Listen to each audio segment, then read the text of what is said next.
s'occupe du son.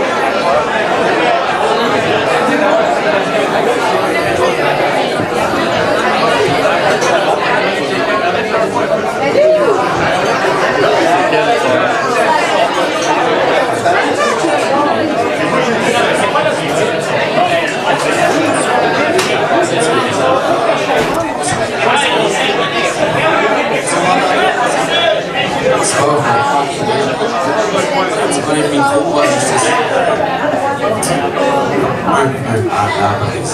Par exemple. Alors, mesdames et messieurs, bonjour. C'est un petit peu fort, peut-être. Non, ça va. Il y a du feedback. Faut pas qu'il y ait de feedback. On n'avait pas testé le micro. Juste, faut pas qu'il y ait de feedback. Faut que tu parles plus proche. Un.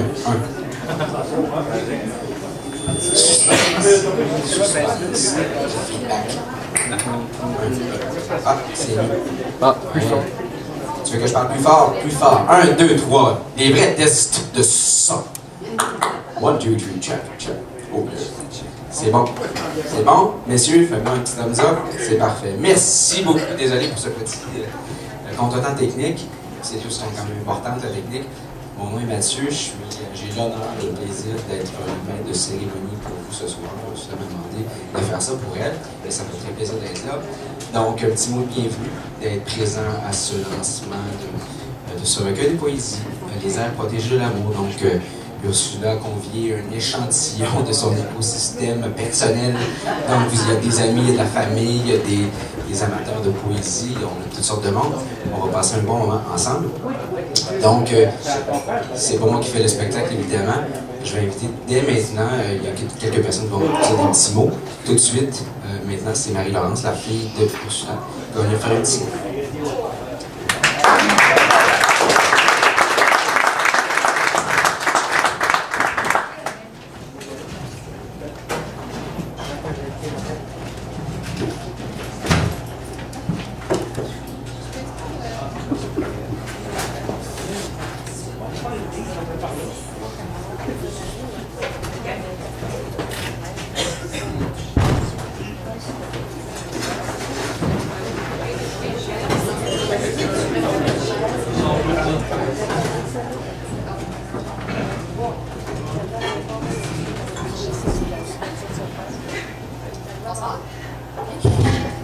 Donc, comme je viens de me faire présenter, moi je suis la fille d'Ursula.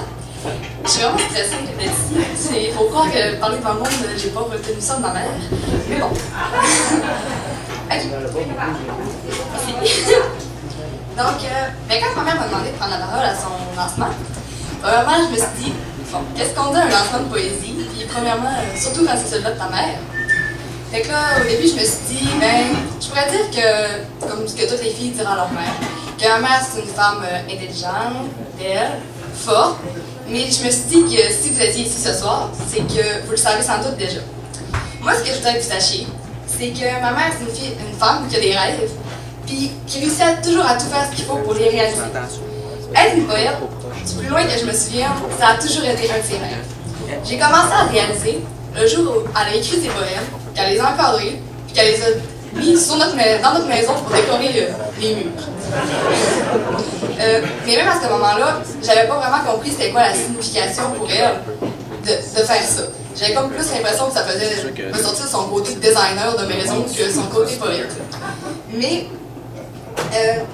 en vieillissant, et en voyant tout le temps, l'énergie et le travail qu'elle a mis dans tout ça au fil des années, j'ai compris que ça voulait dire beaucoup plus que ça. J'ai compris que ma mère, quand elle rentre dans son monde de poésie, elle devient une femme complètement différente que la maman que j'ai toujours connue. Puis, c'est quand que je vois les petites étoiles dans ses yeux, quand elle reçoit quand elle écrit un nouveau poème, quand elle monte ses nouveaux vidéos, quand elle ouvre son site internet, que je comprends c'est quoi la vraie signification d'avoir un rêve, puis de réussir à l'accomplir.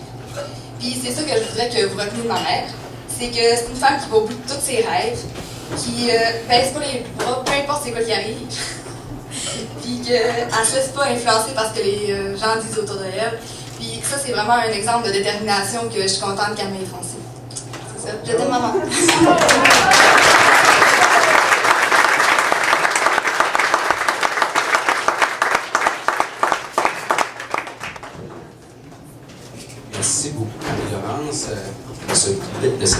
présentation, ça peut être entre la matière-là, pendant que je fais encore de la technique sans que ça paraisse. Donc, on se recule loin des haut-parleurs pour que ça fasse bruit. Ceci étant dit, on continue sur les présentations. J'invite M. Bruno Simard à venir sur la scène, qui va nous présenter lui aussi. C'est un ami d'Ursula. Il va vous le dire, j'en doute pas. Qui va la présenter à sa façon. Puis il n'y a pas besoin de trait. Je n'ai pas de mémoire. Bonsoir. Vous allez remarquer que la progression de la soirée s'est préparée un peu comme une série américaine. Après avoir présenté à l'écran la belle jeune première, on passe tout de suite au gros méchant. C'est pour faire la démarcation des choses. Je vais dire sensiblement la même chose que Marie-Laurence, mais d'un autre point de vue. Parce que vous l'aurez compris, Ursula, c'est pas ma mère. Je suis ici parce que, d'abord, on se connaît depuis 20 ans maintenant. Et moi, mon cheminement a fait que, pendant de très nombreuses années, à partir du milieu des années 80 jusqu'à la fin de 90, début 2000, j'œuvrais dans le milieu des communications, à différents niveaux, télévision, journaux, radio, etc. Différents. Mais je suis un genre d'éminence grise. Moi, je ne suis pas une vedette, là. Je ne suis pas devant le Kodak ou derrière le micro, etc. Je suis toujours en arrière. Quand Ursula est arrivée dans la région, retour, je pense, dans la région, tu me corrigeras, au tout début, 94-95, moi, à ce moment-là, j'étais éditeur de revues spécialisées que vous avez peut-être jamais vues, qui s'appelait, il y en avait 3, qui s'appelait Plein Air Saguenay-Lac-Saint-Jean, Prendre le temps et Pour le plaisir, qui étaient des revues qui étaient distribuées dans des secteurs très précis, sur des clientèles ciblées. Prendre le temps, excusez-moi, Plein Air Saguenay-Lac-Saint-Jean, c'est une revue de plein air, pour laquelle on cherchait un chroniqueur environnement. Vous voyez venir. Excusez-moi. Un ami, je me souviens plus qui d'ailleurs, m'a dit je connais quelqu'un qui pourrait faire le job en chronique d'environnement, Ursula Larouche. Ursula Larouche. C'est son vrai nom, ça? J'avais dit que c'était ta fête. Déjà, c'est pas me donner le micro. Vraiment, c'est la première réflexion que j'ai eue. Fait que, à un moment donné, l'ami en question organise une rencontre. La jeune fille rousse se présente, toute pimpante, toute crinquée. Premier job d'écriture, je pense, ou quelque chose du genre. Dans la région. Dans la région. Puis là, je fais « Wow! » Pétard. Dans ma tête d'éditeur. Tu sais, les éditeurs sont toujours très colons.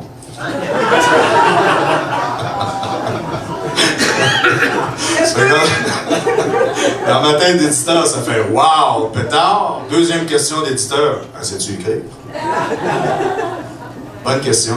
On a changé, on a échangé, puis rapidement, je me suis rendu compte de sa compétence au niveau de la connaissance, puis de son implication, puis de son amour pour l'environnement. Et là, je passe une première commande. OK. On a une première chronique. Tu me fais une première chronique. Demandez-moi pas le sujet, je l'ai oublié depuis le temps, ça fait 20 ans. Et puis, je reçois le papier. Puis, ma job, c'est de trouver où ça marche pas. Qu'est-ce que je peux couper? Qu'est-ce que je peux ôter? Puis là, j'étais pris. J'étais, comme on dit en latin, j'étais fourré. Parce que le texte était trop long. Ce qui fait qu'il fallait que j'en coupe. Puis je pouvais pas couper. Ce qui fait qu'on s'est ramassé avec un texte très solide, revendicateur, bien fait, avec une bonne recherche, imparable. Personne ne pouvait nous prendre en défaut là-dessus. Sauf que j'avais pas de photo pour l'illustrer, sauf la photo d'Ursula Larouche dans le coin. Ça fait que rapidement, Ursula, chez Plein Air Saguenay-Lac-Saint-Jean, est devenu notre chroniqueur mordant. Ces publications-là, dans la région, c'est pas facile. C'était des publications gratuites qui étaient financées par la vente de publicité. Et avec le temps, moi, je me suis désintéressé de ça, la difficulté de trouver des sources de revenus pour ça, c'était trop difficile. Je me suis orienté ailleurs, je ne suis plus dans ce domaine-là. Mais on est resté en contact, on est resté de bons amis parce qu'on avait tissé des liens vraiment agréables ensemble. Et puis, il y a un an environ, un an et demi, pour des questions de logistique de communication, je dirais, Ursula m'a recontacté pour me parler de son projet de recueil de poèmes. On est allé dîner, puis là, elle me contait ça. Puis là, je peux parler en latin, il n'y a pas de caméra. Fait que là, je vois un projet, des poèmes, puis là, il me fait lire ses poèmes, puis là, je dois faire un recueil, puis là, c'est quoi tu veux? Ah, j'aimerais ça que tu me dises ce que tu en penses, puis ce que les éditeurs, je sais pas comment ça marche, puis la communication, puis qu'est-ce qu'il faudrait, puis là, je voudrais faire des vidéos, puis je voudrais mettre de la musique là-dessus.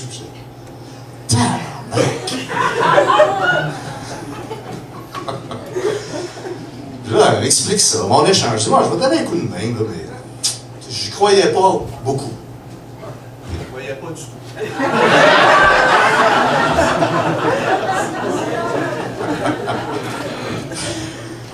Mais là, elle m'amène un truc, puis elle m'amène un autre truc, puis là, c'est structuré, puis là, je dis, là, ça ne marchera jamais. Il n'y a pas d'éditeur pour ça. Les gens ne lisent pas de poésie au Québec. Les gens, ils lisent les affaires de dragons, puis de vampires, puis ils ne lisent pas ça, la poésie. Puis j'ai dit, là, une vidéo, c'est compliqué, les vidéos, là. Pas un vidéo. Une vidéo sur tous les textes. J'ai dit, t'es folle. T'es folle. La musique, puis là, ça me prenait la musique originale. J'y ai sorti pendant plusieurs mois, puis on s'est presque chicané là-dessus, d'ailleurs. Plusieurs mois, tout seul, pourquoi ça ne fonctionnerait pas. Puis par expérience, j'étais convaincu de ce que je disais. Puis quelqu'un d'autre viendrait me voir avec le même projet aujourd'hui, je dirais la même affaire. Identique. Sauf que, c'est pas tout des Ursula Larouche, le monde qui arrive avec un projet. Pour ceux qui la connaissent. C'est quelqu'un d'extrêmement déterminé. Puis ça, des gens déterminés, on en trouve aussi. Mais c'est rare qu'on trouve en même temps quelqu'un qui est très déterminé et qui a beaucoup de talent. Et qui va au bout de son rêve. Against all odds. Contre tous. Envers et contre tous. C'est rare. C'est admirable. Puis, n'importe quand tu veux avoir un conseil, Ursula, viens me voir, je vais te le donner, puis tu feras ta tête. Je te félicite, c'est superbe ce que tu as fait.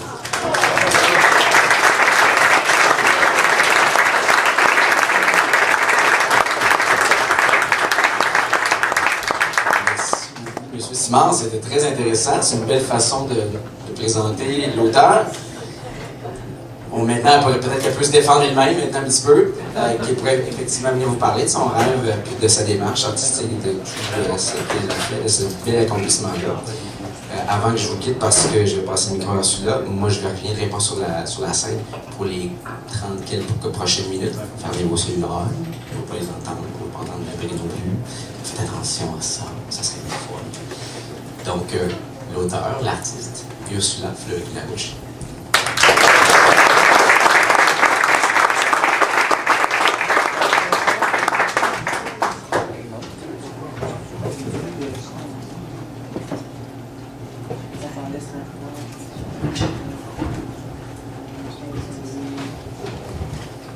Merci. Je n'avais pas lu le livre de ma fille. C'était formidable, Marie-Laurence, merci beaucoup. Ça me touche énormément. Bruno, merci infiniment. Ça me touche beaucoup. Je vais retourner te voir pour des conseils, c'est sûr. Et aujourd'hui, je vais prendre quelques minutes et je vais vous parler, je vais vous parler d'amour. Je vais y aller, je vais commencer, je vais aborder tout de suite le sujet. Je vous présenterai le livre, la présentation que je vais faire, la prestation que je vais faire, va vous présenter tout au long des 30 prochaines minutes la démarche en même temps que le livre et en même temps que les vidéos, toute la prestation multimédia auquel j'ai combiné mes états d'âme et mes émotions. Francesco Alberoni. C'est qui, lui? C'est un Italien qui a écrit un livre qui s'appelle « Le choc amoureux ». Il dit que l'adolescence représente l'âge où continuellement on meurt et on renaît à quelque chose d'autre, et où continuellement on expérimente les frontières du possible. L'adolescence, c'est l'âge des coups de foudre, l'âge où se déroulent sans cesse les unions et des séparations dans une succession de révélations et de déceptions.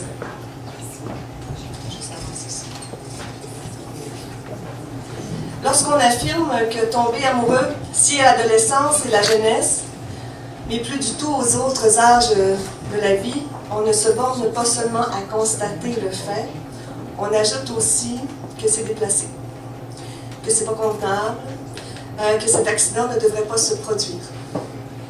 Et si au contraire il se produit, si un homme mûr tombe amoureux, ou si la femme mariée perd la tête, alors on dit qu'ils se comportent comme des gosses.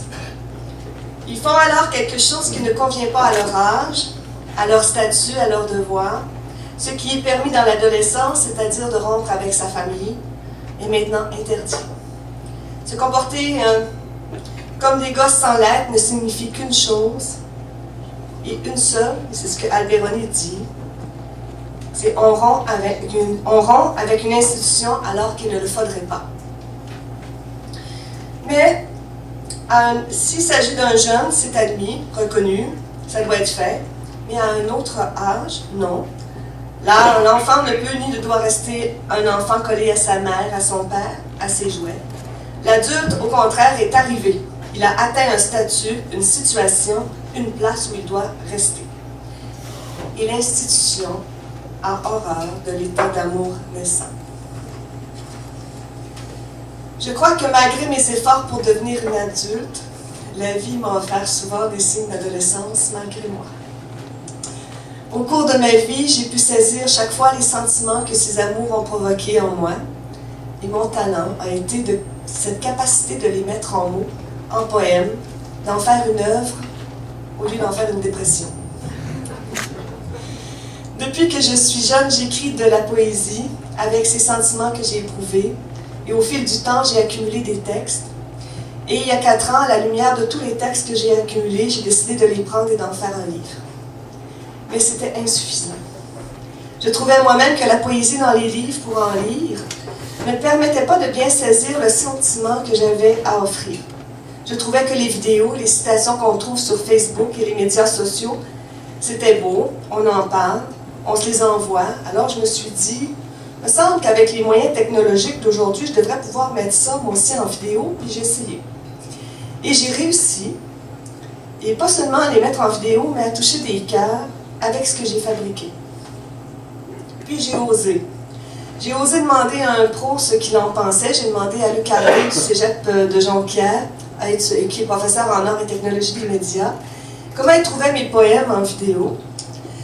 Et il a aimé, il a dit, c'est fun, tes poèmes se scénarisent. On est capable avec ça faire une histoire. Puis il dit, je vais vérifier avec mes étudiants, voir si on ne pourrait pas avoir des jeunes intéressés à pouvoir travailler là-dessus.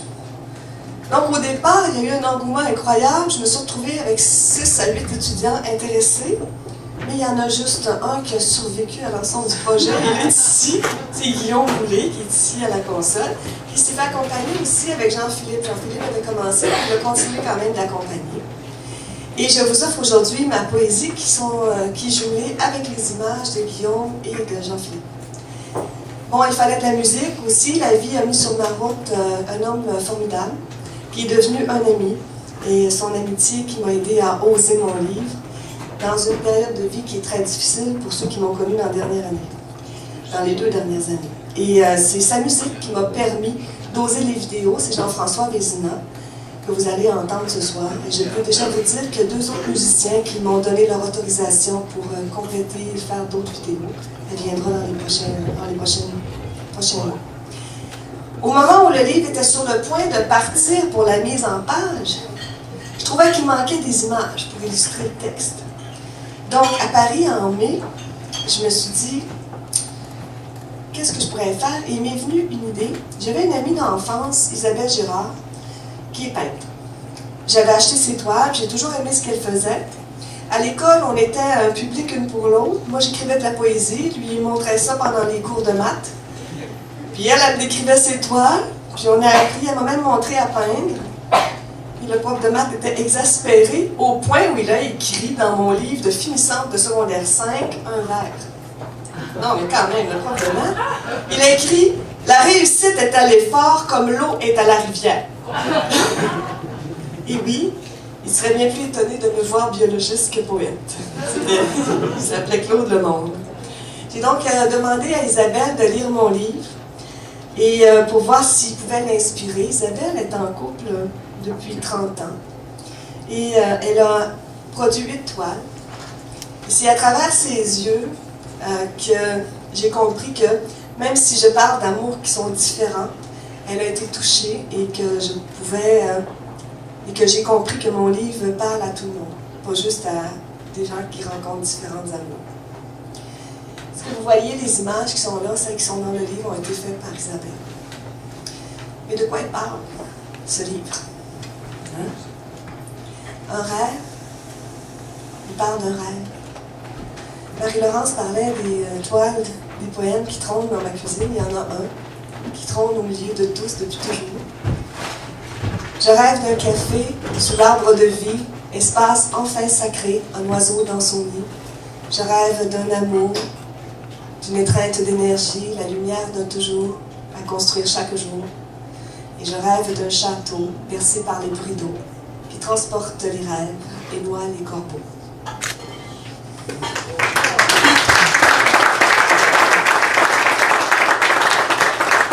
Ce rêve, je l'ai eu très jeune.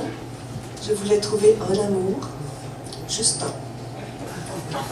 J'ai été chanceuse finalement. J'en ai trouvé plus qu'un. Mais dans notre société, s'il y a une chose qui est parfois jugée, c'est bien le nombre d'amoureux qu'on a. Mais ça, on en parlera autour d'un verre de vin. J'ai des bonnes amies pour ça. Et un jour, on rencontre quelqu'un dont la présence nous renverse. Et on le cherche un peu plus à chaque jour. Et que voulez-vous? On est juste des humains. Hein? Je ne suis qu'humaine. Et j'ai écrit humaine. Et là, je vais vous lire un poème. Et ensuite, je vais vous le montrer en vidéo. Humaine. Ta chaleur me mène, là dans le cœur de mes veines. Et je fonds, je ne suis qu'humaine. Donne-moi ta main, que je ne tombe encore demain. Du froid sibérien envahissant mon quotidien. Laisse-moi te serrer, juste me réchauffer, une nuit sans peine, à ta chaleur humaine. Colle-moi près de toi, encore une fois, hume mon corps dans tes bras avec ton souffle et ta voix. Prends-moi un instant de vie, un partage d'amour interdit, dans la chaleur d'un lit. Grâce à ton humaine douceur, je survis. Et maintenant, je vous le présente, mais en images.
On a fait un bout de chemin. On s'est aimés. Et sur ce chemin, la vie nous a changés. On grandit. On passe au travers la famille, les enfants. Et on passe au travers ce qu'on appelle le quotidien. Et puis souvent, on se perd dans ce quotidien. Tout le monde a vécu se perdre dans le quotidien. C'est un poème que vous trouvez dans le livre. Le quotidien. Il a pris la flamme discrètement à travers les jours, tout doucement, sans qu'on s'en rende compte. Elle a disparu de tes yeux, puis des miens. La chaleur de nos regards s'est perdue. Il n'y a plus de différence entre celui que tu poses sur le téléviseur ou sur mon corps. Il a évincé l'âme qui vit en moi et qui aimerait encore te séduire. On dira qu'il a effacé le chemin du désir. Celui que l'amour aimait tant emprunter pour s'approcher de toi, il est mon rival maintenant.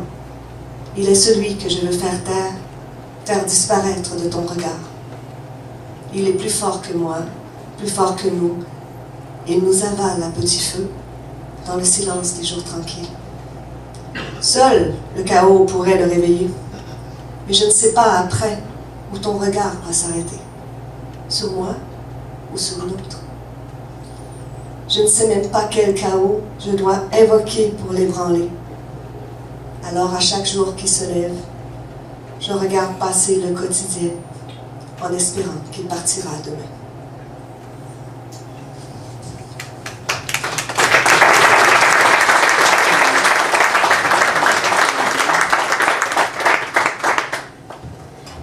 Et quand ce quotidien devient ennuyeux, car on ne se reconnaît plus avec l'autre, qu'il ne veut plus jouer avec nous, et que l'ennui se prolonge, c'est là qu'on risque de rencontrer des airs d'amour inattendus, bien involontairement. Alors, on risque l'infraction. L'infraction.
Puis, dans cette infraction, il arrive qu'on aime un peu trop.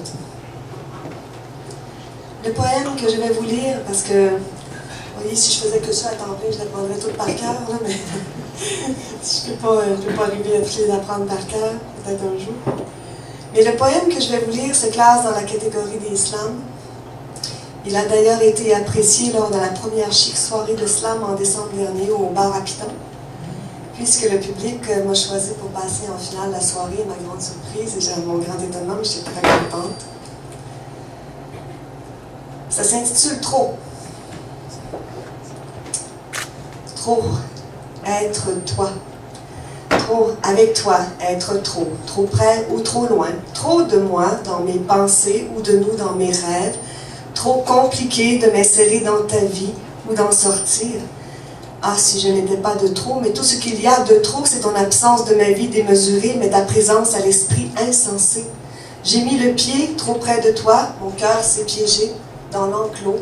Trop haut pour m'évader, me voilà à ta merci. Et tu ne m'approches pas trop, juste assez pour jouer avec le feu de ma vie. Tu me laisses brûler toujours trop. À ta guise, je m'épuise, je donne de moi beaucoup trop. Ah, si j'étais pour toi seul dans ton cœur, juste moi, je ne saurais pas de trop. Je t'aimerais, comme jamais, tu ne le saurais que trop. Tu prendrais ma main, on se sauverait au trop, loin du quotidien, très loin, mais de lui, jamais trop. Ah, si j'étais la tienne, tu t'occuperais de moi, déroulerais un tapis de lys rose sous l'amour que je verse en trop. Les parfums nous enivreraient à oublier ces chaînes qui nous retiennent dans nos clos. Je suis une gazelle, épiée sans répit, qui brûle d'amour pour le félin qui dévie ses soubresauts.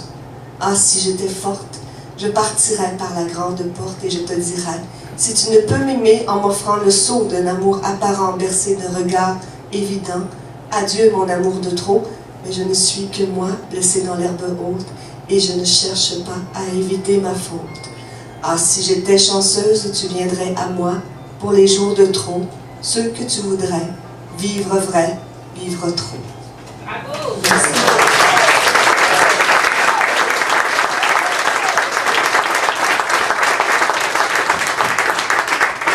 Petit message publicitaire, les soirées de slam sont organisées par Annick Martel. Je ne sais pas si Annick est là, mais elle a dit qu'elle viendrait.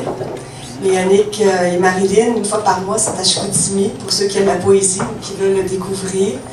Et il y a aussi les soirées de poésie du Clan des mots qui sont organisées, entre autres, par François Drolet, qui est ici, François, et au Café Théâtre du côté court à Jonquière et auquel je participe depuis 2 ans.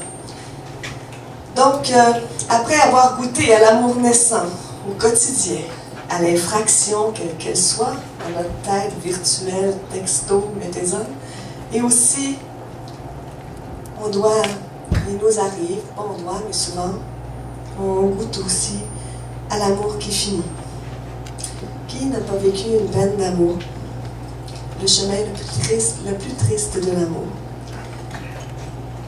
Fini. Guillaume?